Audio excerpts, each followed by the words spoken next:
believe there's a lunar eclipse on the evening of the crucifixion. I believe there's a special star, the Star of Bethlehem. These things are not just pointers for God, it's almost proof of God that when God created the universe, he had these special events like eclipses and comets and so on, which he made to coincide with certain important biblical events. And we're just seeing that now as scientists, and it is really a proof of God. Welcome back, folks. I have the privilege of speaking with Sir Colin Humphreys. He comes to us from Cambridge University. He's a scientist there, and he's written a book which really just does something, there's no other way to put it. It's extraordinary, and it is historic.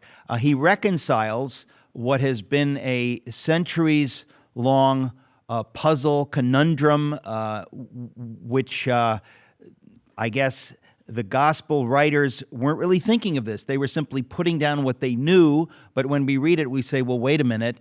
Did the Last Supper happen? Was it a Passover meal or wasn't it? Some of the scriptures seem to say that it was, some that it wasn't. If you believe the scriptures of the Word of God, you know that any contradiction is only a seeming contradiction. So you, Sir Colin, were pulled into this mystery quite a long time ago. How did it proceed? How did you yourself figure this out? And what year, because I know the book came out in 2011, but when did you figure this out for yourself and know that you had reconciled this gigantic mystery, had solved the problem? So I started thinking about this mystery probably 20 years before that. And so this book has taken 20 years, as it were, to write. And so I'll just say what the puzzle really is. So if you look at Matthew, Mark, and Luke's gospel, the disciples say to Jesus, "Where shall we go to prepare the Passover for you?" And while Jesus is eating the meal, he says to them, "I've earnestly desired to eat this Passover with you before I suffer." Right? So there's no doubt it's a Passover meal. On the other hand, you go to John's gospel, and at the trials of Jesus, that's after this meal, after Jesus has been arrested, the Jews say to I think they say to Pilate, they cannot enter this trial because they haven't yet eaten the Passover. And John also indicates that in other places that the Passover hasn't been eaten. And then John presents the crucifixion of Jesus as being at the same time of the Passover meal. So the Last Supper didn't precede it, the crucifixion at the same time.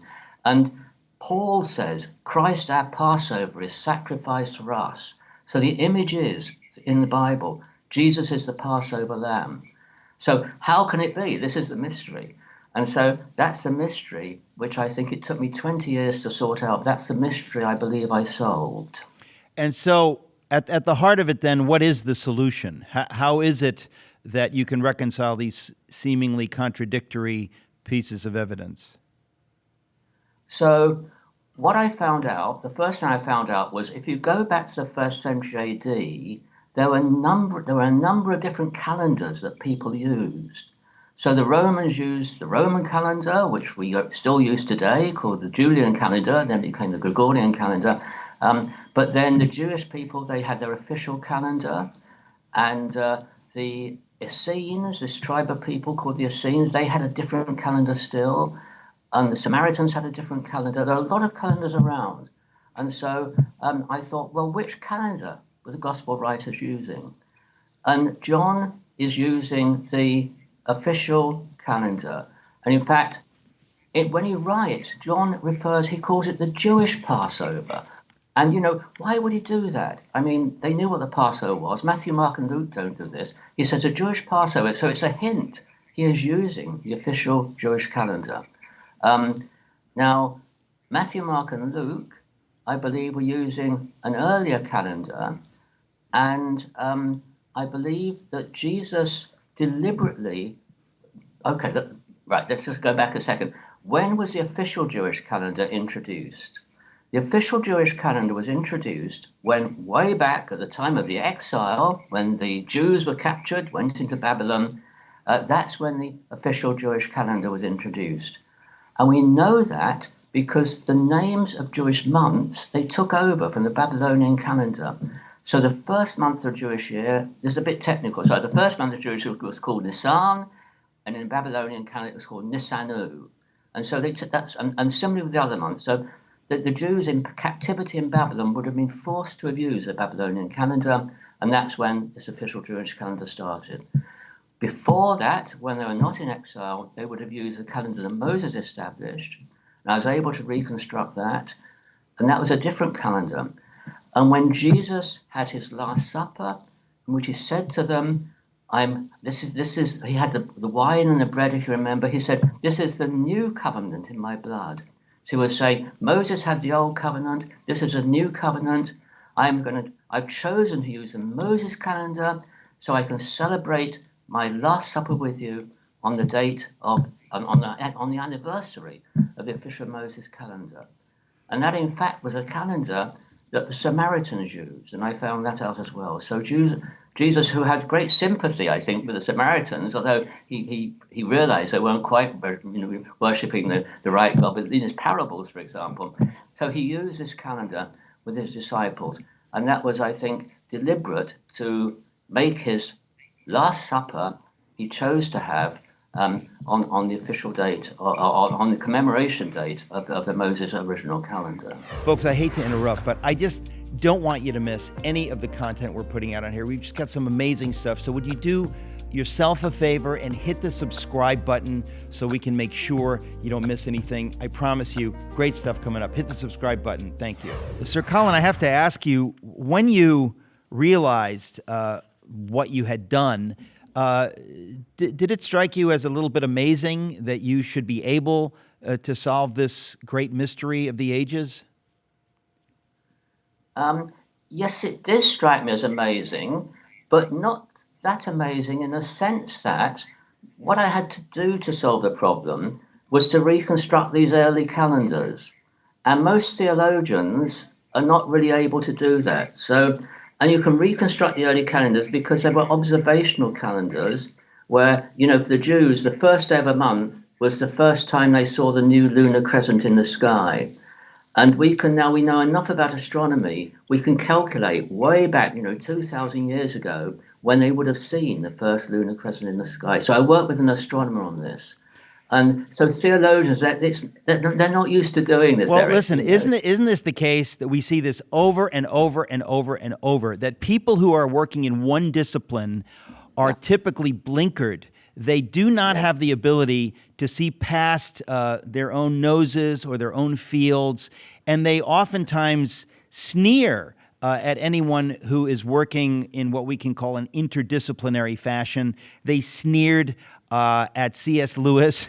They sneer at anyone who seems to go outside of the hidebound orthodoxy, which we find in the academy. And it's a scandal, really, that how specialists are so specialized that they can't see past their own noses, as I've said. So you dared, really, to look past your own field, or you dared to work outside your own field of expertise, which is metallurgy and science. What gave you the confidence, in a sense, to do that, to be willing to work with astronomers, to be willing to look into things that weren't in your field of expertise? What gave you that courage?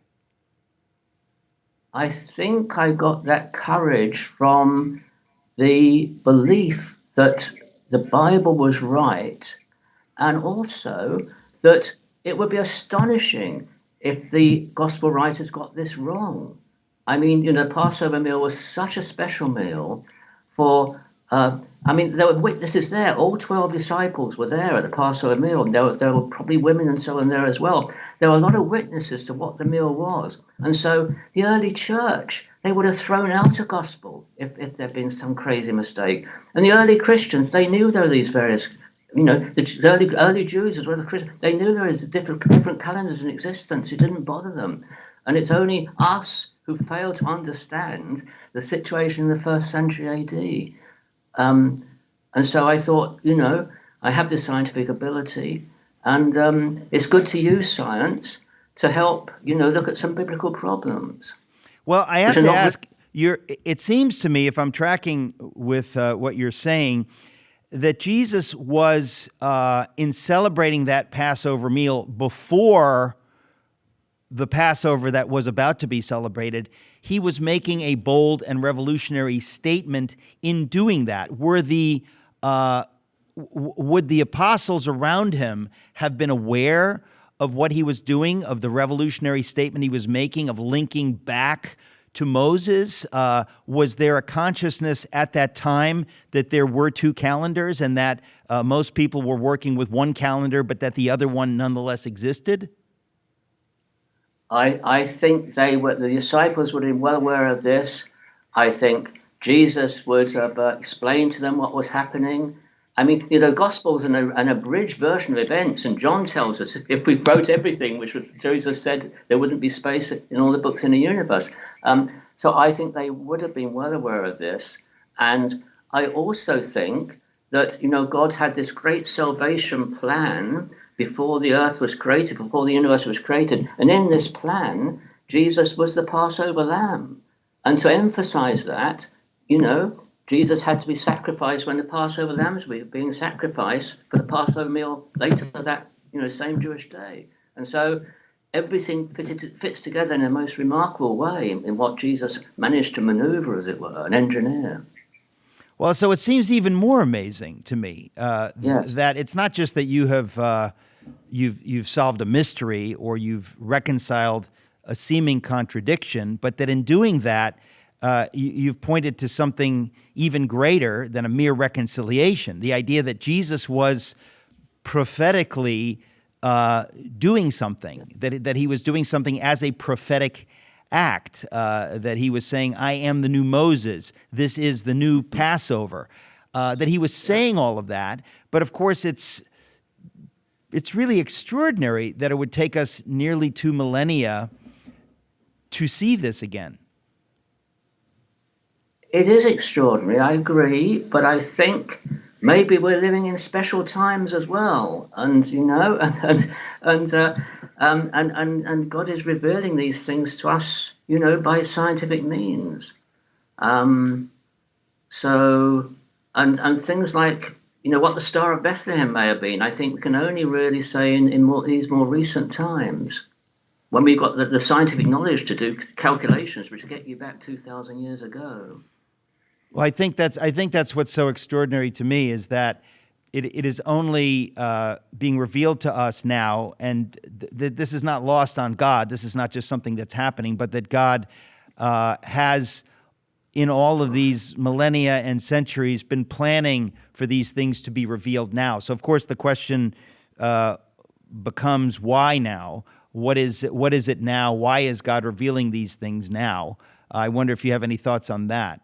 It's remarkable that we're solving some of these problems after 2,000 years, and why now? And I think that is a good question. And I think maybe we are entering the last times. I mean, you have to be very careful, of course, when discussing this. And but it seems to me that now there are wars and rumors of wars, like never really before across the world. And you have to go back to the Second World War, where there was this one big war, but now there are these wars in different parts of the globe, and people are really turning away from Christianity in big numbers, and churches in England are closing. I'm not sure what's happening in America. Churches in England are closing, and people are very, very against Christianity, increasingly so. And it wouldn't surprise me if this really was the last times. Well, it seems to me, I wrote a book which is called "Is Atheism Dead?" In which and it's written in English, so you can read it. But it's the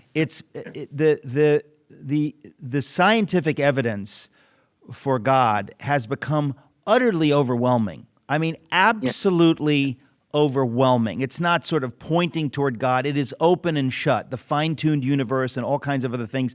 Most people are simply unaware of it. And I came to the same conclusion in writing my book, Is Atheism Dead?, that there has to be a reason that God has revealed these things to us now, that science has made it possible now for us to see that there is no daylight between science and the scriptures. And it's as though he's giving us more and more evidence as things get darker and more confusing. God is revealing more and more light about himself. It seems undeniable to me.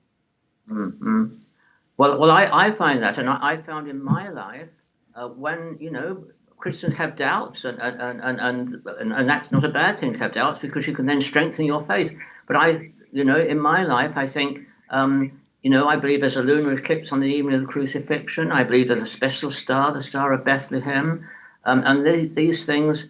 I think the long day of Joshua is another thing I've worked on, and I think that there's a known astronomical phenomenon for that. And I think these things are not just pointers for God, it's almost proof of God that when God created the universe, he had these special events like eclipses and comets and so on, which he made to coincide with certain important biblical events. And we're just seeing that now as scientists, and it is really a proof of God.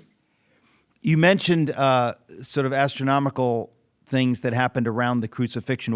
Can you say again what those are? So we can one thing I've done was to calculate the date of the crucifixion, and this is it's April the 3rd, AD 33, and there's a lot of evidence for this.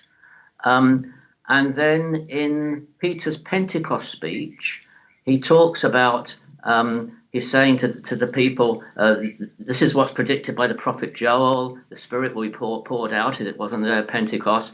And then he says, and the sun will return to darkness and the moon to blood before that great and glorious day of the Lord. And the moon being turned to blood is a phrase that's used for lunar eclipses, because the moon does go blood red for a lunar eclipse for a scientific reason.